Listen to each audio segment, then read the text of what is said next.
नमस्कार साथियों, Excel study point की ओर से मैं अनूप गोदेल आप सभी का स्वागत करता हूं। तो जी हाँ दोस्तों, आज की करंट अफेयर में हम लोग बात कर लेते हैं हाल ही में गुजरात का गरबा यूनेस्को की अमूर्त सांस्कृतिक विरासत सूची में शामिल हो चुका है। अर्थात recently the Garba folk dance of Gujarat is listed under the UNESCO's intangible cultural heritage list. यानी कि यूनेस्को के द्वारा जो अपनी विरासत सूची को और विरासत किस आधार पर, अमूर्त सांस्कृतिक विरासत के आधार पर जो सूची शामिल की जाती है उसमें एक और जो है नृत्य भारत का जुड़ चुका है, जिसमें गुजरात के गरबा की यहाँ पर बात की जाएगी। यदि सर्वप्रथम इस पर हम लोग बात करें तो भारत के अलग अलग कोने कोने से, अलग अलग हिस्सों से अभी तक कुल मिलाकर 15 ऐसे एलिमेंट से, ऐसे तत्व हैं जिनको यूनेस्को की इस ICH में, यानी कि जो हमारे पास में इंटेंजिबल जो लिस्ट है उसमें शामिल किया जा चुका है। और पिछले बुधवार को, ठीक है, आज की बात नहीं चल रही है, पिछले बुधवार यानी कि 6 दिसंबर की अगर मैं बात करूं तो 6 दिसंबर 2023 को गुजरात के सबसे लोकप्रिय जो फोक डांस है, गरबा जो नृत्य है, इसको मानवता की अमूर्त सांस्कृतिक विरासत ने अपनी अलग पहचान देते हुए इसे अपनी प्रतिनिधि सूची में जो है शामिल कर लिया है। साथ में यदि बात करें तो ये जो इसको मिला है, यहाँ पर ये दर्जा मिला है, वो अफ्रीका में जो बोत्सवाना है, इस बोत्सवाना गणराज्य में आयोजित अमूर्त सांस्कृतिक विरासत की सुरक्षा के लिए यूनेस्को की जो अंतर सरकारी समिति की 18वीं बैठक हुई है, 18वां जो सत्र हुआ है, उसमें जो है इसको यह रूप प्रदान किया गया है।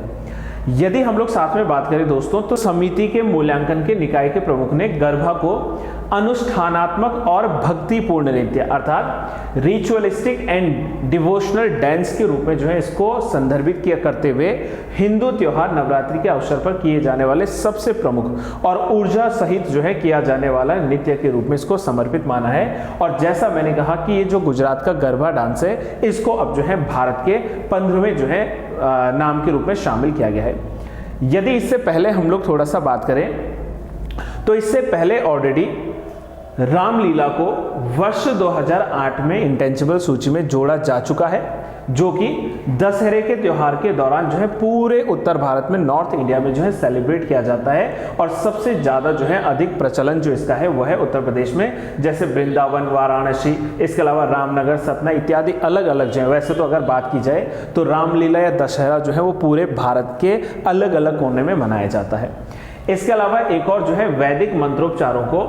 वर्ष 2008 में जो है सूची में शामिल किया गया था। और जिस समय पवित्र अनुष्ठान होते हैं उसके दौरान किए जाने वाला जो जप है, वो जो वैदिक मंत्रोच्चार है, उसको इस सूची में ऑलरेडी जो है शामिल किया जा चुका है। यदि हम लोग बात करें तो इसके अलावा वर्ष 2008 में ही कुडियाट्टम को भी इस सूची में शामिल किया गया था, जो कि केरल में सबसे प्रचलित एक जो है संस्कृत नाट्य परंपरा है। इसके अलावा रम्माण जो है, रम्माण को या रम्मन लिखा है, रम्माण जो है इसको वर्ष 2009 में, जो कि उत्तराखंड का जो है एक प्रमुख, देखो ध्यान से समझना कि ये जो है संरक्षक देवता भूमियाल देवता के सम्मान में एक धार्मिक त्योहार है, जो कि उत्तराखंड के सलूर डांगरा के गांव में मनाया जाता है। पूरे उत्तराखंड में इसको सेलिब्रेट किया जाता है। रम्माण त्योहार जो इसको 2009 में अमूर्त विरासत सूची में शामिल किया गया था। इसी प्रकार से वर्ष 2010 में छऊ नृत्य जो है इसको इसमें शामिल किया गया था। और छऊ नृत्य जो है ये पूर्वी भारत की एक पारंपरिक जो है एक परंपरा है, जो महाभारत और रामायण के कथा नायकों पर, उसके प्रसंगों पर, स्थानीय लोक कथाओं पर जो है अनेक ऐसे अमूर्त विषय हैं जिन पर अभिनय करते हुए किया जाता है। तो छऊ नृत्य को इसमें ऑलरेडी मान्यता मिली है। इसके अलावा जो है कालबेलिया वर्ष 2010 में राजस्थान के इस कालबेलिया को, जो कि एक लोक गीत है, एक लोक नृत्य है, इसके रूप में जो है शामिल किया गया था। इसके अलावा वर्ष 2010 में मुडियेटू अर्थात केरल का एक जो अनुष्ठान नृत्य है उसको शामिल किया गया था। वर्ष 2012 में जो है बौद्ध मंत्रोच्चारों को, जो बुद्धिस्ट से रिलेटेड जो बौद्ध मंत्रोच्चार है, इनको शामिल किया था। और ये लद्दाख के क्षेत्र में जो बौद्ध पुजारी हैं उनके द्वारा पवित्र ग्रंथों का उच्चारण करते हुए प्रयुक्त किया जाता है। इसी प्रकार से वर्ष 2013 में संकीर्तन, देखो यहाँ पर एक और फैक्ट ये भी याद रखा जा सकता है कि भारत में संकीर्तन प्रणाली का जो प्रारंभ का श्रेय जाता है वो जाता है दैट इज